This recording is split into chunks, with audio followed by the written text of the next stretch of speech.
युट्युबको recipe follow गर्दा बीचमा यति धेरै प्रब्लम आउँछ कि त्यो प्रब्लमको सल्युसनको बारेमा कसैले पनि कुरा गर्दैन। हामी यहाँहरूलाई यस्तो टिप्सहरू सेयर गर्छौँ कि यहाँहरूले 100% त्यसलाई एप्रिसिएट गर्नुहुनेछ। स्वागत छ यहाँलाई। आजको भिडियोमा हामी बनाना चिप्स अथवा केराको चिप्स बनाउन ट्राई गर्दैछौँ। हामीसँग चाहिँ यो लोकल खालको सानो केरा रहेको छ। यहाँहरूले जति ठुलो केरा भेट्न सक्नुहुन्छ त्यति नै यहाँहरूलाई काम गर्न सजिलो हुन्छ। अर्को कुरा यहाँले नोटिस गर्नुभयो भने यो केरा हल्का पहेँलो पनि भइसकेको छ। यो टिपेको 4-5 दिन भयो। हामी यो केराको चिप्स नबनाउने प्लानमा थियौँ, तर मैले एकजना साउथ इन्डियनको भिडियो हेरेँ। उहाँले भनेअनुसार चाहिँ केराको चिप्स पनि दुई टाइपको हुने रहेछ, एउटा पुरा काँचो केरा र अर्को हल्का पहेँलो भएको केरा। यसमा चाहिँ उहाँले स्विट फ्लेभर आउँछ भन्नुभएको थियो। लेट्स ट्राई कस्तो हुन्छ। अरू भिडियोमा जस्तै हामी यो भिडियोमा पनि काम गर्दै जाँदाखेरि आउने प्रब्लमहरूको सल्युसन या टिप्सहरू यहाँलाई दिनेछौँ। सुरुमा हामी केराको बोक्रा तास्छौँ। अब यहाँनिर आउँछ हाम्रो दुईवटा प्रब्लम। सुरुमा हामीले यसलाई बोक्रा तासेर राख्यौँ भने केरा कालो हुन्छ, अनि हामीले चिप्स फ्राई गर्ने नै बेलामा यसलाई बोक्रा तासेर काम गर्न भ्याइँदैन। यसलाई चाहिँ हामीले यसरी सजिलै काट्यौँ यहाँबाट। यो चाहिँ सायद अलिकति पाकेको भएर पनि यति सजिलै निस्केको होला। बिचबाट एक ठाउँबाट चिरेर अनि यसलाई सजिलै निकाल्न सकिन्छ। काँचो केरा यति सजिलै आउला जस्तो मलाई लाग्दैन। यसरी आएन भने चाहिँ यहाँहरूले आलु तास्ने पिलर हुन्छ, त्यसले चाहिँ यहाँहरूले यसको बोक्रा छोडाउन सक्नुहुन्छ। अब यो छोडाएर राखेको केरालाई कालो हुन नदिनको लागि चाहिँ पानीमा डुबाउनु भनेर एउटा भिडियोमा सिकाएको रहेछ। हामीले यसरी ट्राई गऱ्यौँ, तर एकदमै रङ वे भयो यो चाहिँ।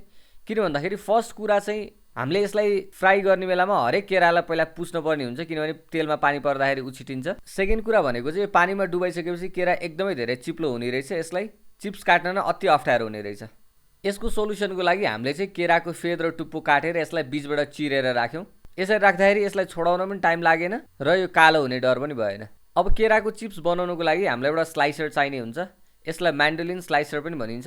यो पर्टिकुलर प्रडक्ट चाहिँ म यहाँहरूलाई सजेस्ट गर्दिनँ। यहाँहरूले योभन्दा बेटर कुनै किन्न सक्नुहुन्छ।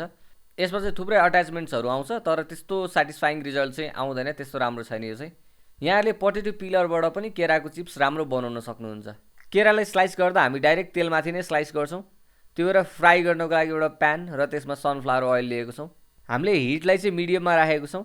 तेल तातिसकेपछि हामी यसमाथि नै स्लाइस गर्छौँ। यहाँहरूले गोलो गोलो पारेर स्लाइस पनि गर्न सक्नुहुन्छ। यो केरा चाहिँ अति नै सानो भएको भएर धेरै नै सानो हुन्छ भनेर हामीले चाहिँ यस्तो तेर्सो खालको स्लाइस गऱ्यौँ। हामीले युज गरिरहेको केरा चाहिँ पाक्न थालिसकेको रहेछ, त्यही भएर यसलाई स्लाइस गर्न हामीलाई अलिकति अप्ठ्यारो भयो। केरा मजाले फ्राई भइसकेपछि यसबाट यो बबल्सहरू आउन छोड्छ।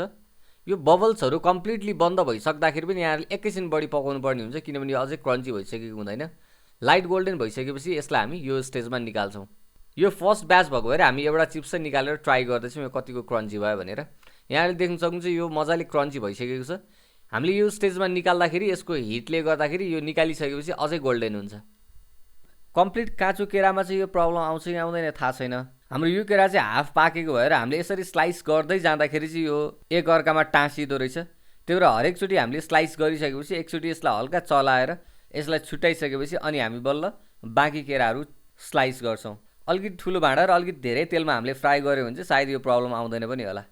यहाँहरूले इन्डियन युट्युबर्सको भिडियो हेर्नुभयो भने चाहिँ उहाँहरूले पानीमा बेसार मिसाएर हालेको देख्नुहुन्छ। त्यो चाहिँ कलरको लागि हो, त्यो चाहिँ हामीले गरेनौँ।